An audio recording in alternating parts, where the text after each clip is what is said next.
About 3 months ago, when we made the decision to move and work with this congregation, my wife called her dad and gave him the news. She told him, she said, well, I just want to let you know that Josh has decided to relocate and begin working with the church in Anderson, Indiana.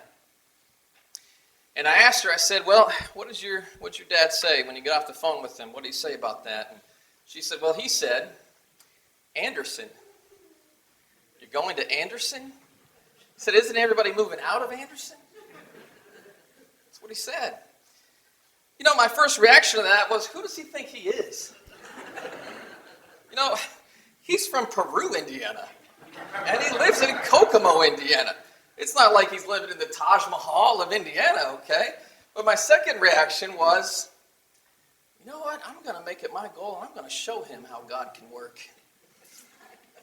Don't tell me. Don't be negative with me, because I'll turn your negative into a positive. Now, in all seriousness, before we ever told our families that we were considering the move here, I've got to admit, you know, I'm from Indianapolis, Indiana, and I've spent the last 3 years in Columbus, Ohio, which is a little bit bigger than Indianapolis, actually. And there are moments where I question it myself. In my mind, I thought, should I move to a smaller city? Should I go work with the congregation? And I've got a smaller building, but my office is going to be a little bigger, so that's nice. Should I move to a city that struggled along with the struggles America has had with the American car industry kind of declining here over time? Should I move and work with a church in a city where some of the schools have struggled? Should I move to Anderson? You know, friends, if I were asking all of those questions from a human, worldly perspective, the answers to most of those questions would be probably no. But here's the problem, and a problem that I had to discover within myself, and that we sometimes have to discover within ourselves. I was asking, and other people are asking, all of the wrong questions. As I began asking the questions in a different way, my perspective began to change. Instead of putting the emphasis upon myself, I began putting the emphasis on God. And as the perspective of my questions changed, the answers began to change too. So in my inner wrestling, I began asking, is God able to work in a small city just as he can work in a big city? Is God able to move with a few just as he can work with the many? Is God able to work in a smaller building just like he can in a larger one? Through prayer, is God able to bring laborers to help harvest the field of souls in a city, even though some of the workforce has moved out? Is God able to change the families in a city so that parents and children can be lights to others in a dark world? Will God be able to do a great work in Anderson, Indiana through me as his servant? What are the answers to those questions? Yes, God is able. Yes, God is capable. And yes, God is powerful. Now, I know starting out by sharing some of my doubts, that might sound like a risk. It might even feel a little bit like an insult. But I hope by the end of this lesson, you can be encouraged to join me on my inner journey, because truth is, we all struggle with overcoming the pressure and the insecurities that we place upon ourselves and that our culture places upon us from time to time. And perhaps one of the most shining examples of this built-in prejudice is found in John chapter 1, verses 44 through 46. In John chapter 1, Philip tries to invite Nathanael to learn about Jesus. Take a look at the text. The text reads, "Now Philip was from Bethsaida, the city of Andrew and Peter. Philip found Nathanael and said to him, 'We have found him of whom Moses in the law and also the prophets wrote, Jesus of Nazareth, the son of Joseph.'" Now, I feel like Philip was pretty excited about this. We finally found him, the one that we've been looking for, Jesus, the one that we've been awaiting, the one that we've read about in Scripture. We found him. He's here. And Nathanael's response to that enthusiasm is, can anything good come out of Nazareth? And Philip said to him, come and see. Just come check him out. In this passage, Nathanael is doing what we so often do. We are looking at the situation from a human lens without taking into account what God is able to do from a human perspective. Nazareth was just a common city outside of the religious establishment. From Nathanael's prejudiced perspective, it did not seem right that God would choose to bring the Messiah out of a little podunk town like Nazareth when there were certainly larger, more sophisticated, more reputable cities for the Son of God to have grown up in. And to make a long story short, Nathanael was wrong. His gut reaction was off balance. His natural instinct was incorrect. His prejudice and his preconceived notions of the Messiah were spiritual blinders. Something good could come from Nazareth when God was on the scene. Now later, Nathanael would be convinced, but his lesson has to become our lesson. And so today we ask the question, can anything good come out of Anderson? Our goal today is to fight off the self-doubt and the social skepticism that we often choose to adopt in our limited, in our human perspective. And I'd like you to realize, every person who's here, that God can do great things from the most unlikely of places, the most unlikely of people, the most unlikely of positions, and with the most unlikely means. And if something good can come out of Nazareth, then something good can happen here in Anderson. And so I want you to consider with me 4 ways in which God has often worked to completely circumvent the status quo in the most unlikely of ways. And when God does that, I want you to be able to agree with this verse where Jesus said, with men, certain things are impossible, but with God, all things are possible. And let me give you 4 things to consider, starting with this first one. The first thing that I want you to consider, that we learn from the passage that we started out with in John chapter 1, is that God can work good in unexpected places. God can work good in unexpected places. With Jesus, it was Nazareth. And if you will follow the life of Jesus, you will see over and over again God working good through unexpected places. When Jesus was conceived, God did it through the womb of a virgin. If the Son of God was to come into the world, if deity was indeed to come flesh, we would expect that to happen in a very amazing, remarkable way. Some people might expect God to come down here in some type of a lightning bolt, or to just kind of, beam me up, Scotty, or beam me down, Scotty, sort of thing. But here's how God chose to send Jesus. He sent Jesus in the womb of a virgin. Within Mary, Jesus was conceived, and of course that doesn't happen naturally. It would have had to have happened supernaturally. God worked good in an unexpected place. When the King of Kings was born, instead of being cradled in a palace, he was worshipped in a manger at Bethlehem. God worked good in an unexpected place. Who would have thought that the King of Kings, the Son of God, was going to be laying down in a stable of hay? When Jesus grew up, instead of learning in religious institutions, elite religious institutions, in large cities that had the largest of libraries, Jesus was in Nazareth learning his father's carpentry business. As Jesus ministered, he didn't do so all of the time from the temple. Many times, he did a lot of his ministry from the houses of tax collectors and sinners that other people would have avoided and others would have shunned. But Jesus found that God could work good in the most unlikely of places. His preaching rarely took place from the hallowed halls of a temple. Jesus may have never even grasped onto a pulpit like we see in so many churches, but oftentimes he preached from a seaside or at a wedding, or he went to a feast, or even stopped a funeral procession to share his message, or even on a mountainside. God worked good in unlikely places through the life of Jesus. When Jesus died, he didn't do so in glory. He wasn't accompanied by carts and horses in a gold-lined coffin.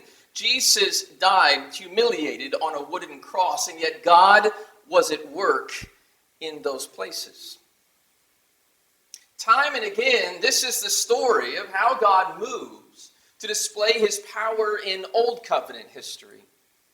Do you remember old leprous Naaman in 2 Kings chapter 5? We mentioned him in the Bible class this morning. But he didn't think that God could work in the dirty water of the Jordan River. He even says, aren't there better rivers, more prestigious rivers? Aren't there more clean rivers? Do I really need to do this in the Jordan River, this dirty river? But God could work in the Jordan River if Naaman would obey. Some may have thought, think about Daniel, some may have thought that God could not work once his people were taken out of his holy city. There may have been people who were of the people of Israel who thought, oh, we're done for. Once we are out of Jerusalem, once we've left the temple, once we've left the comfortable walls of this holy city, that our people are done. And yet when we read about Daniel, who's a Jewish captive in Babylonia, it shows us that God can still work whether he's in the holy city or he's out of it. God can do incredible things in unexpected places. The Samaritan woman once asked Jesus about whether they should be worshiping in Samaria, that's where the people of the northern kingdom of Israel worship, or whether they should be worshiping in Jerusalem, where the people of Judah worshipped. And Jesus settled the issue in John chapter 4 when he said, "Woman, believe me, the hour is coming when you will neither on this mountain nor in Jerusalem worship the Father." It doesn't matter if you're in Jerusalem, it doesn't matter if you're in Samaria. Here's what matters. He says the hour is coming when God is seeking true worshipers to worship him, and God is spirit, and those who worship him must worship in spirit and truth. It's not going to matter where you worship. It doesn't have to be done in a temple. It doesn't have to be done in a certain city. It doesn't have to be done in a certain building. God can work good in your life anywhere. We don't need to take journeys to Mecca to please God. We don't need to rebuild any temple in Jerusalem for God to be pleased. We don't need to build any earthly headquarters for the church for God to move. The God who is omnipresent can be pleased with us whether we're in the city, the suburb, whether we're on the countryside. God can work incredible things in unexpected places. In fact, there's many times when you look at the establishment of the New Testament church, turning over to the book of Acts, where God has moved in the most unlikely of cities in the establishment of the New Testament church. For example, God worked in the jail at Philippi. When you look at Acts chapter 16, Paul and Silas are in there singing hymns.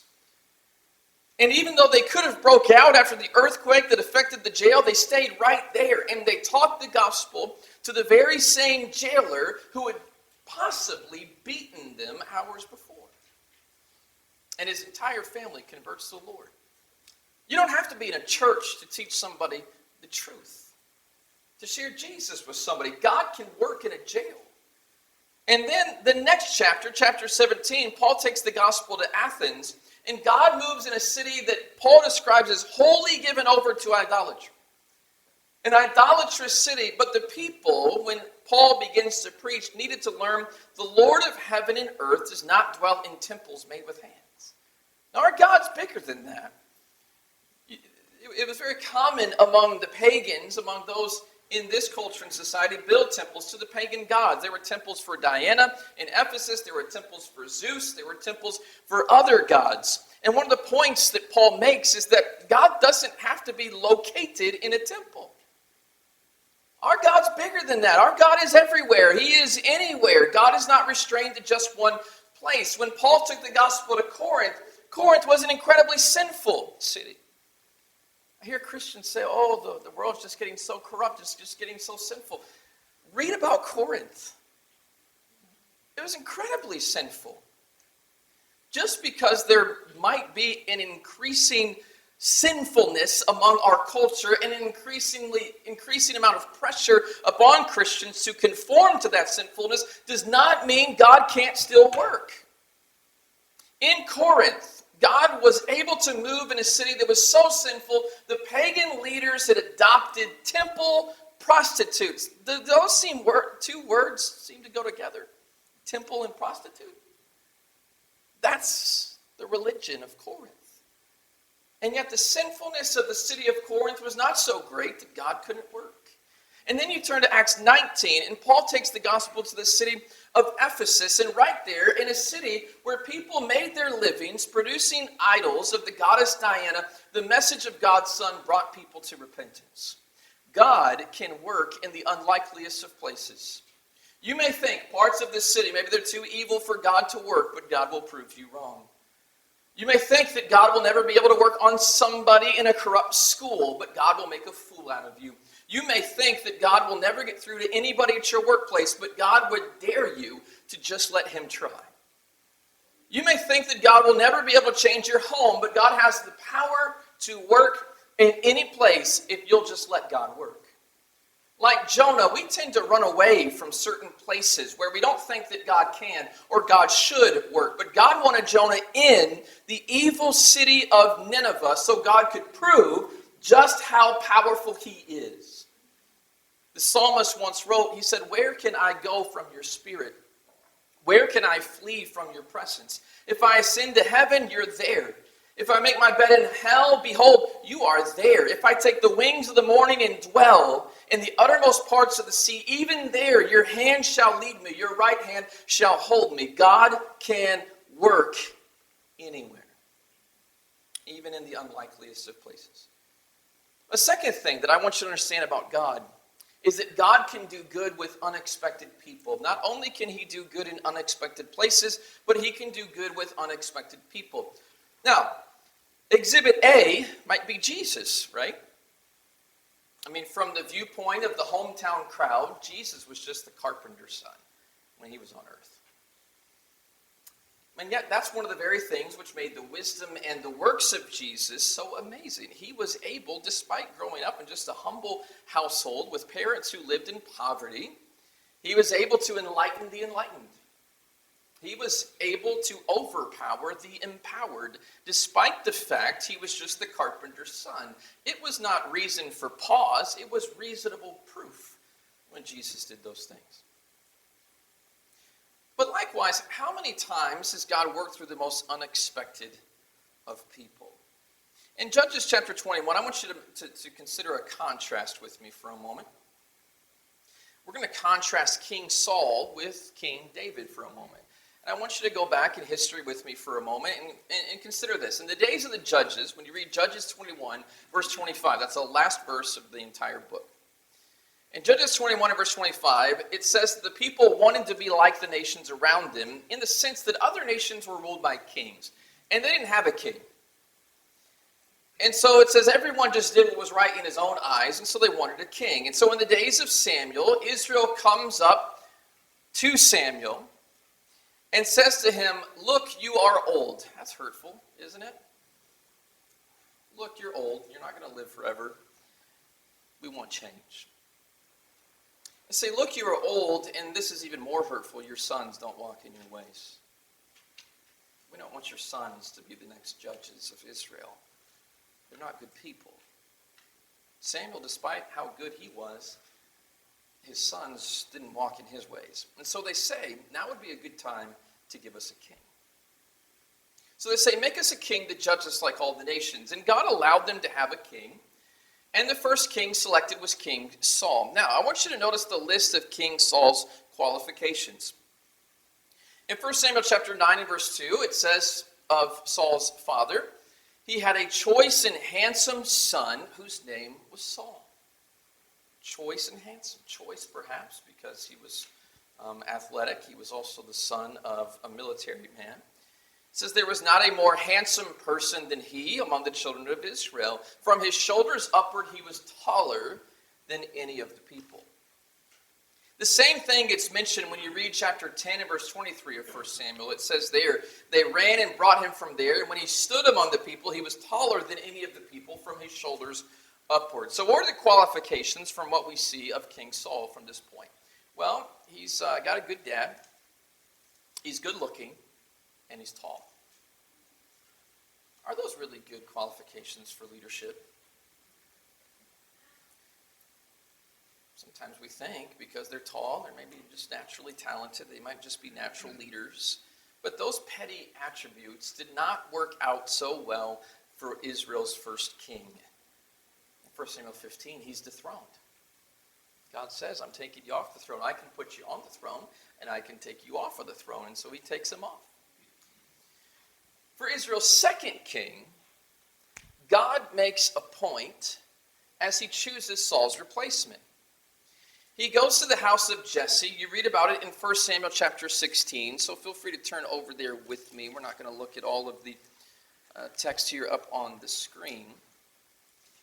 But in 1 Samuel chapter 16, notice with me verse 6. When they came, he looked at Eliab and said, surely the Lord's anointed is before him. So this is Samuel. He gets to the house. Samuel's job is to appoint and anoint the next king.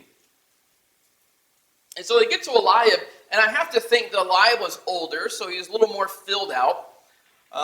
Perhaps he was tall, kind of like Saul. He was the older son, and so from their perspective, at least from Samuel's perspective, he just thinks, well, this is the guy. Take a look at verse 8. Jesse called Abinadab and made him pass before Samuel and said, neither has the Lord chosen this one, though. So Eliab is not it, the oldest son. Then Abinadab, the next son, is not chosen either. Now, if it's not based upon looks, if it's not based upon strength, then you might think it's based upon seniority. Who's going to be the next king? We're not going to pick somebody now based upon the way that they look. But maybe we're going to base it on seniority. We'll just pick the oldest child. Well, if it's not the oldest child, it's certainly the second oldest child, right? It's not that either. Then we read verse 9. Jesse made Shammah pass by. He said, neither has the Lord chosen this one. So Jesse is going through each one of his boys. And he's saying, here's the oldest, here's the next oldest, here's the next oldest. And God keeps saying, nope, it's not going to work. In verse 11, Samuel said to Jesse, are all the young men here? He said, there remains yet the youngest, and there he is keeping the sheep. He's the little boy that's out in the field hanging out with the sheep. And Samuel said to Jesse, send and bring him, for we will not sit down until he comes here. And he sent, he brought him in. He was ruddy, probably kind of dirty because he's been out with the sheep doing some real farm work. He's got bright eyes. He is good looking. And the Lord said, arise, anoint him, for this is the one. Now, what was the difference in how Saul was selected and how David was selected? Saul is selected based upon pedigree. Saul is selected based upon height. Saul is selected based upon looks. David is selected, look at verse 7 and back up. The Lord said to Samuel, don't look at his appearance or at his physical stature, because I've refused him. He's talking about Eliab there. Because the Lord does not see as man sees, for man looks at the outward appearance, but the Lord looks at the heart. Who does God want serving him? It's not about who your mom and dad is. It's not about how you look, how handsome you are, how much money you have, the fact that you've got seniority. God wants people who have a heart to serve. It's not any different for us today. One of the things that we need to realize about God is that God can use in each of us in our unique situations despite our supposed flaws or inadequacies. How many times have you told yourself, well, I'm not experienced enough. Well, I'm not smooth talking enough. Well, I'm not smart enough. Well, I'm not convincing enough to go talk to somebody about the gospel, to influence somebody for good. God couldn't really use me. We have all this self-doubt. We tell ourselves we can't do it. We have all this negativity. One of the lessons we learn from this passage is that God can use you if you've got a heart to be used. You know, he took Abraham, the aged, and started a great nation with an old man. Anybody out there, you ever thought to yourself, well, I'm old, I'm walking around on a walker, I'm walking around on a cane, nobody's going to listen to me? God used Abraham, didn't he? He made a great nation out of him. God can bridge the gap between our weaknesses and his strength. He proves it over and over again. He took Joseph. What was Joseph? He was a family castaway. The rest of his family didn't even like him. They threw him in a pit, sold him as a slave. Then he gets falsely accused and he's a prisoner. And what does God do with his family cast away and this prisoner, he saves his people through him. He took murderous Moses, who had murdered someone when he was younger, who stuttered, who even says, I can't even talk right. I don't know why you would want me. He has to appoint Aaron to help him out in speaking. But he took Moses and led his people out of bondage. God took Rahab, who was a harlot, and saved the people of Israel through her protection. Do you ever tell yourself, I've got too bad of a past? I've got too much history. I'm too sinful. I've done too many bad things. God used a harlot to save his people. God used a murderer to lead his people out of bondage. God took Gideon, who was a coward. When we're first introduced to Gideon, do you know what he's doing? He's treading, he's in the wine press, but he's actually winnowing grain. When you winnow grain, you don't do it indoors. You do it outside because you want the chaff to blow with the wind. If you do it inside, you get dirty. He's doing it indoors because he's afraid of the Midianites. He's afraid that he's going to be oppressed. When God says, hey, you're my man, I want you to lead people in protest against the Midianites. You're going to be the deliverer. He says, can you give me a sign? God gives him a sign. He says, can you give me another sign? Gideon was scared. And then God, to prove how powerful God is, sometimes we say Gideon was so courageous. No, God was proving how powerful he is. God says, hey, you're going to start with 30,000. I'm going to cut the army down to 300. You can do it with that. That's enough. Why? Because God's working through you. God took a coward like Gideon, and he did incredible things through him. God took Samson, who was a hot-headed knucklehead, and he delivered Israel from the Philistines. God took Jeremiah, the youthful prophet, and delivered his message through him. Jeremiah, who said, well, I'm too young. Have any of you younger people ever said that? I'm too young. I'm too inexperienced. Jeremiah said it too, and God said, no, I'm going to use you. I've got a purpose for you. God took Daniel, who's a Jewish captive, and he confounded the Chaldean wise men before him. God took Esther, who's a beauty queen. Have any of you ever said, I'm too beautiful? And used her to save the Jewish people from Persian persecution. God took John, a simple wilderness man. We know what John was wearing out in the wilderness. He wasn't wearing a suit and a tie. Okay? And he wasn't eating in fine steak restaurants and chewing down caviar. He was eating locusts and wild honey. God used him. This guy who didn't look, he didn't look like a typical preacher, typical religious elite. He prepared the way for the Lord with him. God took a band of sometimes impetuous, sometimes cowardly, sometimes self-righteous, sometimes overly ambitious fishermen. Fishermen. And he taught the world with them. Jesus took this sarcastic Samaritan at the well, taught a city of castaways with her. Jesus took Paul, the prisoner for the Lord, and taught the prison guard through him. This is just the tip of the iceberg. Over and over again, God uses flawed people to fulfill his perfect plan. And God can do that through unexpected people. And he can do the same with you. You don't need to be a philosopher, a clergyman, a celebrity, or a king or a queen to make great strides for God. You don't need those things because it's not about you. It's about what God can do in you. Jesus once said in Luke 17:6, if you have faith as a mustard seed, then you can say to this mulberry tree, be pulled up by the roots and be planted in the sea, and it would obey you. So quit looking at the mountains and start trusting in the God who can move the mountains. God can work through unexpected people. I want to suggest to you that God can even work through unappealing positions.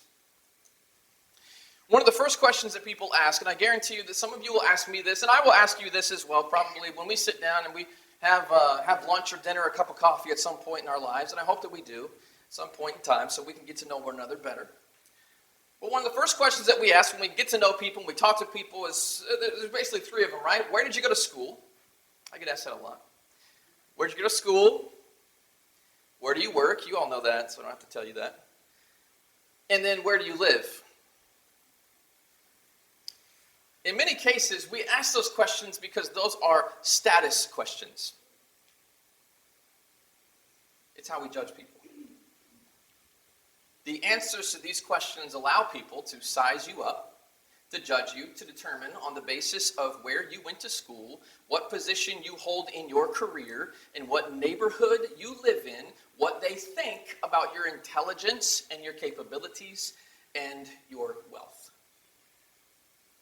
Truth be told, that's why we ask those questions.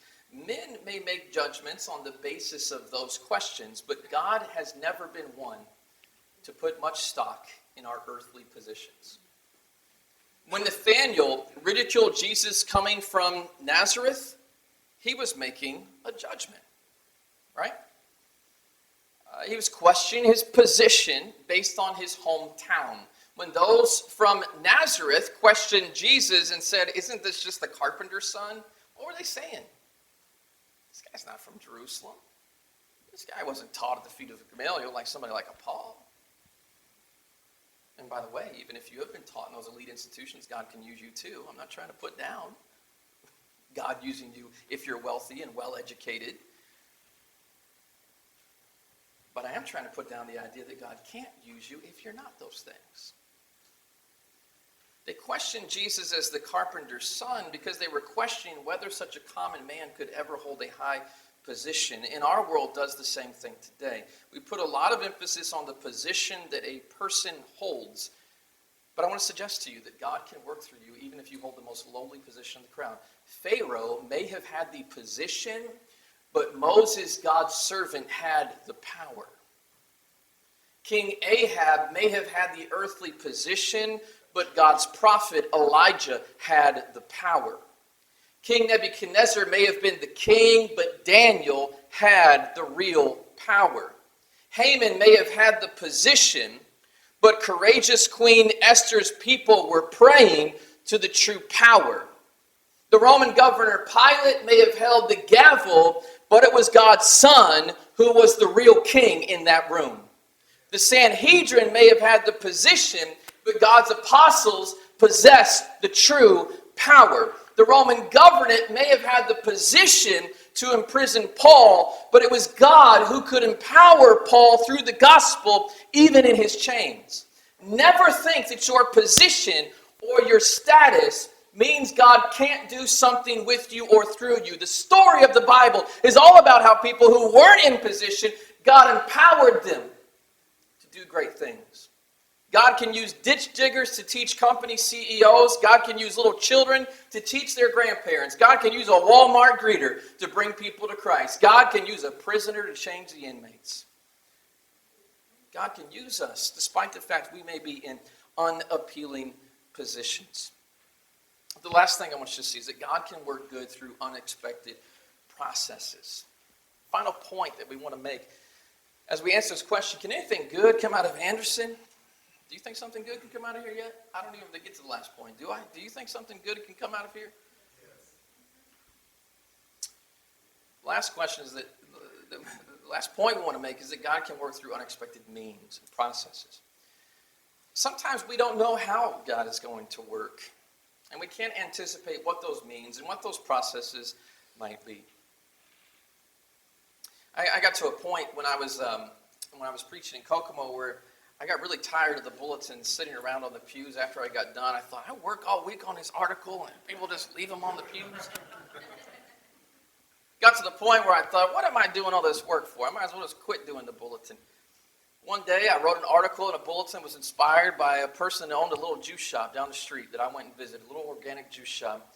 I gave her that article. She walks in on a Wednesday night. That night she gets baptized. And I thought, I guess I have to keep doing this bulletin. Who would have thought just handing somebody a bulletin would have opened the door to someone hearing the gospel and obeying the gospel? You know, with Moses, God worked through Moses' rod. Now, without God, the rod in the hand of Moses would be just as powerful as any other stick. But with God, Moses' rod became God's means to bring the plagues on the land of Egypt. It became God's means to divide the Red Sea. It was the power that brought water from a rock. It brought victory in battle. When God is empowering the means, then the means can be effective. With any other person before Noah, an ark would seem pretty pointless, wouldn't you think? I mean, why build a boat for land dwellers who have never seen rain? And with God, though, the ark of Noah became the process by which God would extend grace to Noah and his family and preserve human life. With most people, a smooth stone and a sling, it's going to be no match for a mighty warrior like a Goliath. And yet with God guiding David's sling and his stone, the process was able to work for the good of Israel. For many people, 5 loaves, 2 fishes, that's not going to do much good when you're trying to feed a crowd of 5,000 people. But when you put those 5 loaves and 2 fishes in the hands of Jesus, the little lad's offering rescues the hungry crowd. Friends, to most people, baptism is viewed as just an unnecessary process that is symbolic, but it's useless. But if God claims to raise dead men into living men out of the waters of baptism, it's a process that he can empower and that we must heed. We're not going to always know the process by which God will work. He can work in places. He can work through people. He can even work through things. At one point, John the Baptist said this of God. He said, God is able to raise up children to Abraham from these stones. God could use a rock if he wanted to. What will be the means and processes by which you will allow God to work in your life? For you, he may want to use your car to help accomplish his will. He might need you to give somebody a ride. I know a couple of folks here, you're here because somebody gave you a ride this morning. He may want to use your house and your food to extend hospitality. That may be how he accomplishes his will, through those means, through those processes. He might want to use your money to help the needy or the lost. He may want to use your mind so you can edify others. He may just need your smile to warm somebody's heart. And I'll tell you, one of the things I love about the church at Anderson, always have loved, every time I've visited here through the years, it's just people are friendly. People are welcoming. That means a lot to people, to feel loved. God may need to use your social media to share his word. Are you willing to do that?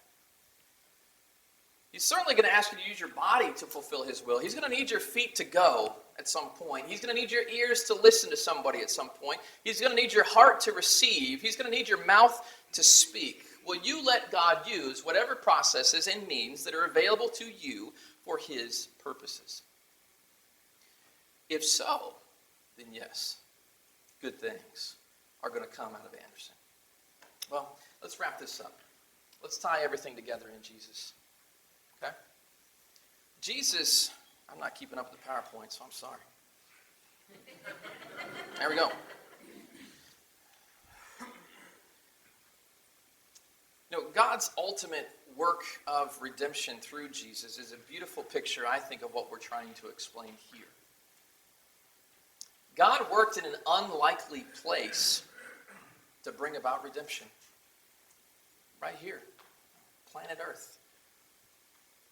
You know, every other person before Jesus had sinned, had fallen short of the glory of God. Every other man had failed in their walk with God. And so God sends Jesus to a sinful, a fallen, and a corrupt world, and Jesus lives sinlessly. God works in an unlikely place in working here, but he also works through an unlikely person, his own son. Think about that for a moment. God sent his divine son to become a most unexpected person. Imagine it. You're living in heaven. Eternal life is yours. Power is yours. And somebody says to you, hey, do you want to come down to earth and hang out in Jerusalem with people who disrespect you, despise you, reject you? They're going to spit on you. They're going to mock you. They're going to try everything they can to get rid of you. And eventually they're going to succeed to some degree. And they're going to kill you. If it were me, I'd say, I'm good here. I think I'll stay. But God used his own son to come to earth and be a human being, made a little lower than the angels, Hebrews says. And he dies on a cruel cross to save sinners like you and me. God worked through his son, Jesus, to accomplish great good for fallen humanity. In the eyes of the elitist Jews, Jesus was a nobody from Nazareth. They wanted Jesus out of the way, so they tried to kill him. And yet 3 days later, he arose from the dead, and thereby proving that Jesus may not have had the position, but he most assuredly had the power, didn't he? And so God worked through his son, though he was in the worst of positions. He was condemned by the world as a common criminal. And God worked through his son through a very unexpected process. The cross, which is a form of torture and humiliation, Jesus was placed upon it so that he could pay the penalty that we deserve for our sins. He was punished for us. Jesus died on the cross, and that was followed, of course, by the empty tomb. The Jews couldn't fathom this, the idea that their deliverer would die on a cross. After all, if you were a Jew and you're thinking back to all of the great deliverers, you're thinking of David, who went out to battle and conquered the opposing nations. You're thinking of other great kings. You're thinking of some of those judges who went before. You're even thinking of Abraham who went to war. You're thinking about how they overpowered physical nations. It was very difficult to think our deliverer, our Messiah, is the guy that the Romans have put to death, and he's dead on a cross. It was hard for them to fathom the process by which they would be saved. Now, to the Greeks, it was also unfathomable to think, you guys believe in a Jesus, because after all, the pagan gods, many of them had certain powers. Some of them powers over the sea, some of them powers over the earth, over the air, over other attributes. Zeus is great, powerful, strong, when you see him depicted in those ways, this great, powerful pagan god. To think that your God is dead on a cross, that's difficult for them to fathom. And that's why 1 Corinthians 1 and verse 18 says this: the message of the cross is foolishness to those who are perishing, but to us who are being saved, it is the power of God. It's how God moved. It's God's means. It's God's process for saving man. And friends, God has, even in Jesus, given us an example. He sent Jesus to an unlikely place, clothed in human flesh, the most unlikely of persons, to suffer and die. And the Son of God was made a little lower than the angels and put on trial to die on a cross, which was a lowly, unappealing position, but it took the death of Jesus to atone for our sins in the divine process of God. Because of what we see in Jesus, we have confidence that we can see those things in ourselves. And I want to just leave you with this thought. That is, if God could work in the unlikeliest of ways with his son, can he not do so with the disciples of Jesus too? That's what 1 Corinthians chapter 1, the last part, is all about. We see God working in unlikely ways through the Son and through the cross, and God can work through common people like you and me too. He can do great things wherever you are. He can work good in you, whoever you are. He can accomplish great good with whatever you bring him. And this morning, I simply want to ask you to do this. Start with your life. Whatever in your life is broken, whatever in your life is falling apart, whatever in your life you think is a deficiency, go ahead and bring Christ your broken life. And I promise you, he can make it whole. He can change it, and he can use you. And he can empower you to do good no matter who you are. I don't know most of you. I don't know what you've been through. I don't know your past. I don't know your self-doubt. I don't know the issues that you have. But I know this about our God, without knowing you, that God can do something in you. He can do something here. He can do something with these people. And he will. So why don't you get started?